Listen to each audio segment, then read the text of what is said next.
Hey, good morning. It is the 24th of March, which is mind blowing, right? I cannot believe it is the 24th of March. It is the old saying, right? And we talked about this at my house this morning, actually. The old saying that the days are long, but the years are short. We are living that more than ever before in my mind. I don't recall a time where the time seems to be going so quickly as it is right now. And no, it's not because I'm 51, almost 52 years old. I don't need anybody casting stones here, right? But nonetheless, so listen, it's coffee talk with Kima time. It's Friday, it's 8:30. I raise my Kima cup to you. If you need a Kima cup, right? We mailed a couple out last week. If you need a Kima cup, hit me up. We'll send you a Kima cup. But you got to be sure to use it, post it. A little hashtag Kima cup for me if you don't mind. Our Kima cups have been all over the world, and we may have something fun coming with Kima cups again here soon. Anyhow, good morning to you. I am so pumped up. So listen, it's peanut butter jelly time. You guys remember that little song, peanut butter jelly time? The little banana. I don't know. Nonetheless, what is peanut butter jelly time? For those of you new to the Kima Real Estate Group, peanut butter jelly time is when we take the entire month of April, from the 1st to the 30th, and we collect jars of peanut butter and jelly for the kids in need at the food pantry. You see, if there's lots of food we can donate, but kids would need can openers. They might need a pan. They might need a stove. They might not know how to cook. Peanut butter and jelly, they can open it up, and in the worst case situations, they can take two fingers and stay fed. Right. So peanut butter jelly time rather, is our dedicated month of April where we refill the food pantry with peanut butter and jelly for those kids in need. If they come home after school and they don't have anything, or on those long weekends where they're not eating school lunches, right? That peanut butter and that protein is really good for them. So anyhow, if you'll help us, if you're interested in donating peanut butter or jelly or both, anybody on my team can help you. We'll come to your house and pick it up if you'd like us to, or you're welcome to bring it right here to the office, and we'd love to see you. At which point you can pick up a Kima cup.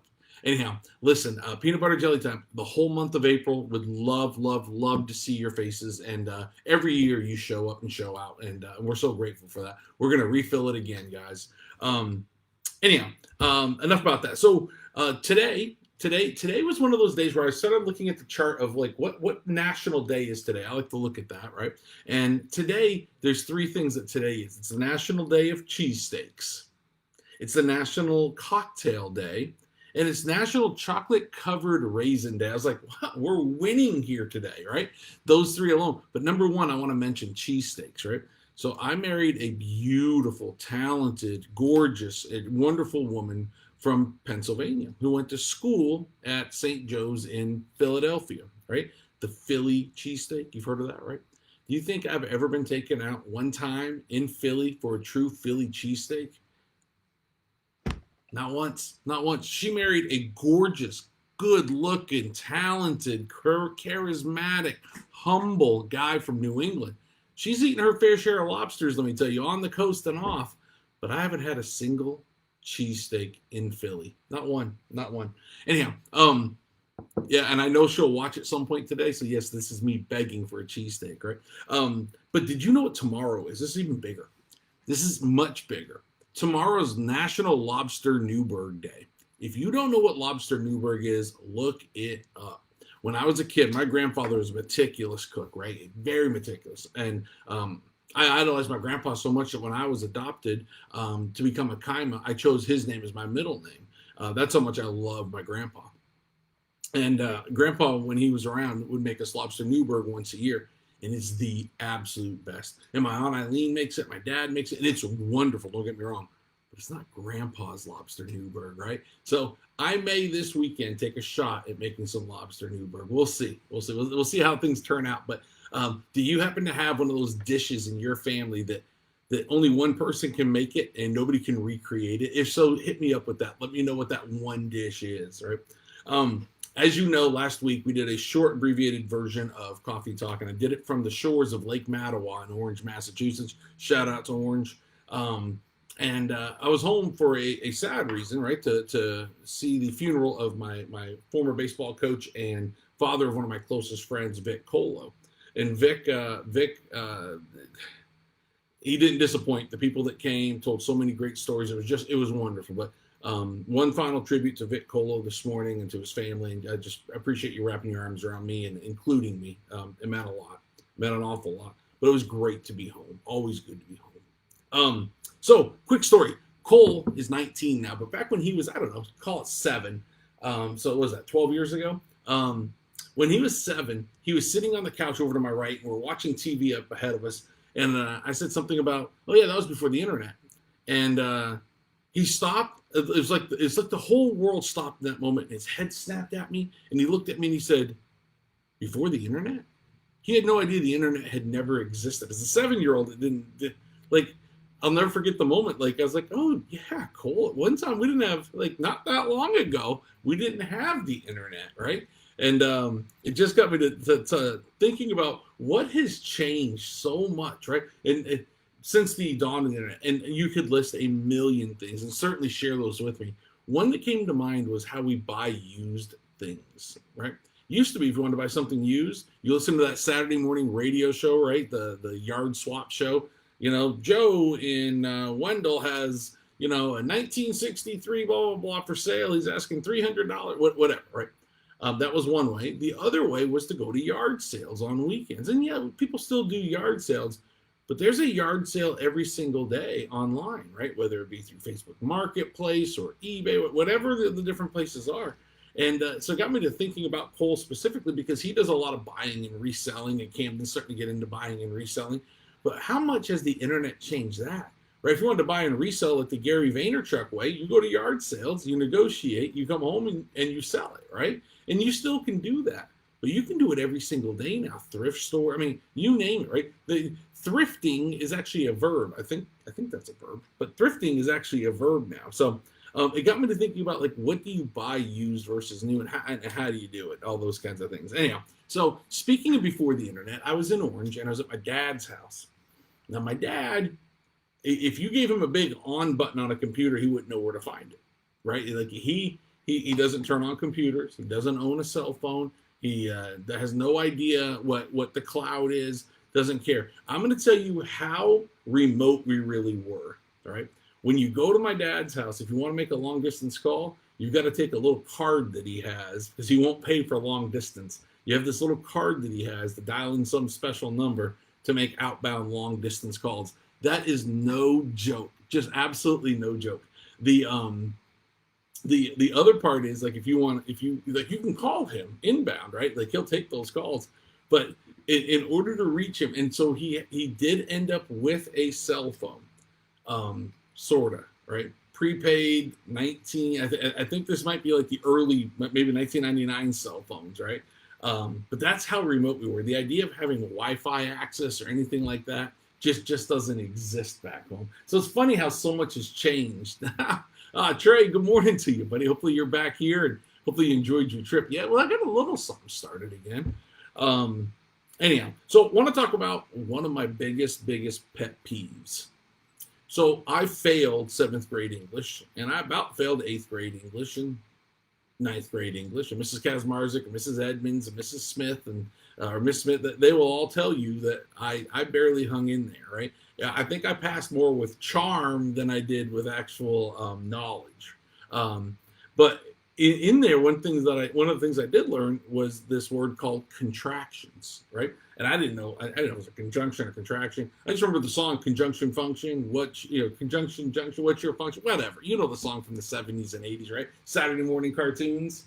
But contractions. There's one contraction that really bright people use every single day online, and they don't do it correctly, and it drives me batty, and I bet it drives some of you nuts too. It's the should have versus should of. When we contract should have, I should have done that. I should have mowed the grass. I should have stopped last night and filled up my car because I'm on empty this morning. I should have. When I contract that, it becomes should have. Not should of, but should have, right? Apostrophe VE, right? So when people actually spell that out, we've gotten so bad here in the States that we actually spell out should, OV, should of, instead of should have.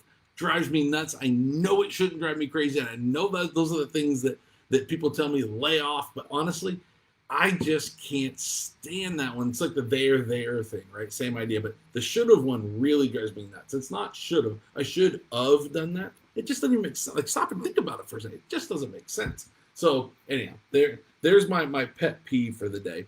Are you on Instagram?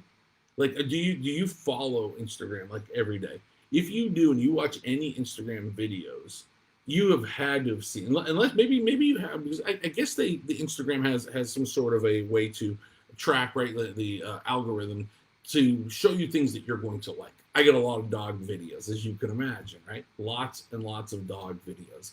Well, there's a video going around right now, and it's a million different versions of the same video, but you'll know what it is if you've seen it, and that is the cheese tax. If you have not seen the cheese tax dog video and the little song that goes with it, and if it isn't true, so help me goodness, I'll become a Pittsburgh Steeler fan. The cheese tax is one of the truest, it's as true as gravity as far as I'm concerned, right? Think about the cheese tax for a second. What is the cheese tax? First of all, for those of you that haven't seen it, if you go into your refrigerator and you go in stealth mode and you barely open it up, and you open up the drawer that has the lunch meat and the cheeses in it, things of that nature, and you go to grab the cheese and you barely open up that cheese, right? Just barely. It doesn't make any sound if you do it very quietly. Your dog could be on the third floor and you could be in the basement. It wouldn't matter. That dog will hear that bag of cheese get open and will sit there staring longingly at you for you to pay the cheese tax. And if you haven't seen it, go look it up. You'll be glad you did. Do not hate me for the fact that song will be stuck in your head the rest of the day, because it certainly will. But the cheese tax is a real thing.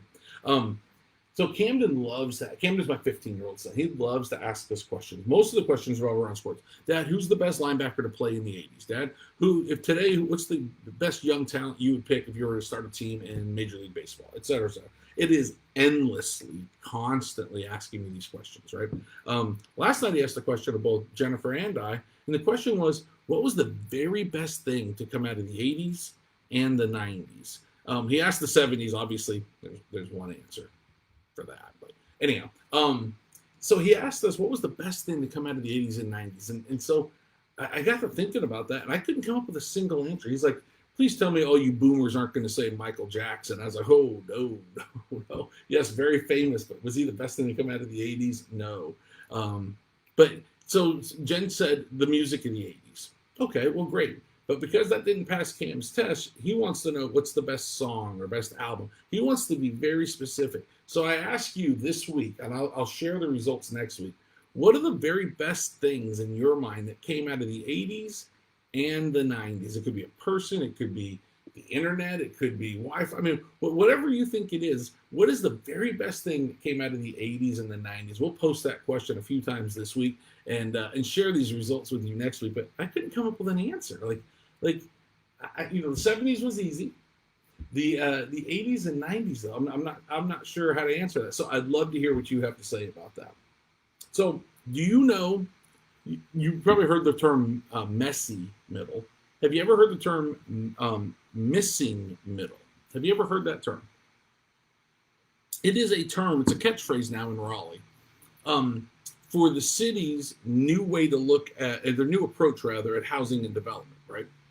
Back in 2021, they passed some legislature that allows us to develop differently than we did before and more densely inside Raleigh, right? Increasing the tax base, giving people the opportunity to maximize the land that they own, things of that nature. And anytime you make a change, there will be loopholes and people will find them, right? As an example, one of the biggest changes that came out of that is it allowed people inside the Raleigh city limits to go ahead and add an ADU, right? What is an ADU? It's an accessory dwelling unit. Boring, right? It's a granny flat. It's a home office. It's an Airbnb. That's really what it is. But it's allowed people to maximize their property in ways that they couldn't before. And lots of people are doing that. They're creating she sheds, right, for lack of a better term. But it allows you a percentage of your lot based on your lot and your house size. You can build a certain size accessory dwelling unit, an ADU, right? Matter of fact, I've got one on 600 Bragg right now that we're building new construction, custom home. We've got a nice home. Behind it, we've got a garage. Above the garage, we've got an ADU. That would not have been allowed previously, but we now have an ADU there. We did one on Camden Street in downtown Raleigh where we had a separate little cute. It just looks like just a tiny house, right? We had a 525 square foot home. We had a kitchen, living room combo, separate bedroom, stackable washer dryer, full bathroom, right? Had a little front porch, that kind of thing. But that's what an ADU is. Now, some people can use those and rent those out for short-term rentals, long-term rentals. Some people can use it as a home office, right? If you're, let's say you're a real estate agent and you want a home office, you can make that your home office. You're an accountant, an attorney, any of those kinds of things, right? So it allows you a ton of flexibility, no doubt about it. Grandma, right? That's why we call it a granny flat. That being said, right now, the challenge we're finding, an example came up recently in the Hayes Barton neighborhood in downtown Raleigh. In Hayes Barton, there is a group of people that are suing the city of Raleigh because there was a historic home, not protected on the register, just old, right? An older home historically. And the people who bought the lot tore the lot down or tore the home down. And because of the new regulations and the new approach towards zoning and what have you, it did not require a rezoning, nor did it require a public hearing to build 17 townhomes that are going to sell at $2 million a piece. The people in Hayes Barton are angry about this, right? And so there's a big lawsuit going on. And so when you hear things like this happening, right, keep your eyes and ears open, because anytime there's a change in your local municipal zoning laws, there's also opportunity, right? And if you're an opportunist, somebody saw an opportunity here, and now they're going to develop a piece of property, and they're going to make an awful lot of money. Now, I'm not taking a side here. I'm just telling you that if that's your strategy, certainly there's opportunity there. Do I feel for those people? Sure. Yep, I do, right? When Mary Ann Baldwin took over as mayor of Raleigh in 2019, she dedicated herself to giving homeowners and landowners in Raleigh more flexibility. Well, she certainly has done that, no doubt about it. So it'll be interesting to see how this turns out. Anyhow, in regards to the market itself, I had some really interesting statistics to share with you. So let me grab these. So in June of 2022, we were under 5,000 homes available for sale on the market. That was in June of 2022, so less than a year ago. That was the last time that we were under 5,000 available homes until 2 weeks ago, right? We're entering our third straight week of being sub 5,000 homes for sale. June of last year was the tail end of the craziness when nobody could find anything to buy. We had 1.1 months of inventory. Guys, we're at 1.39 months of inventory right now, right? So we're not far off in terms of what's being chewed up in terms of sales versus what's available. My point here is we are in a significant inventory crunch. Yes, the interest rates are still remaining high. No question about it, that has slowed things down. If those interest rates trickle even a little bit, guys, the world is going to explode in the world of real estate. Be prepared for that. So let's talk more. So we are at 4,806 homes for sale right now. We had 4,500 homes for sale in June of 2022, right? Very, very similar. Right now, we have 6,276 homes under contract, in June of 22. We've got 4,300 homes under contract right now, right? So the market is moving. It's moving rapidly. We're no longer in those crazy days, but do you see how close the numbers are to the crazy days, even though interest rates are at 7%? Do you see that? The demand for homes in Raleigh has not slowed down. What has changed is the way we go about the process, because people have less money to use towards buying homes right now. We do not have the institutional investors in our market right now. We are still selling to investors, but they're one-off investors. The institutional money is gone. That has allowed due diligence deposits to come down. It's allowed earnest money deposits to come down. It's allowed some negotiation. I keep hearing from people, I'm waiting for the market to crash here in Raleigh. If you wait for the market to crash, I may not be in real estate any longer at that point in time, guys. It is, in my opinion, based on the tea leaves, not going to crash. We have had a reduction in list prices, but we have not had a reduction in sales prices. Hear that clearly. If you're in the market or thinking about being in the market and you want to sit down and have this kind of conversation, my team, our team, is ready to help you have that conversation. So there's a lot of numbers we can share with you. I just want to give you a little taste of it today. Yes, the interest rate's higher. Yes, you're going to afford less home. Yes, the institutional investor is coming back when the rates drop. And yes, we anticipate rates to be back down into the fives by this time next year. So hopefully this helps you.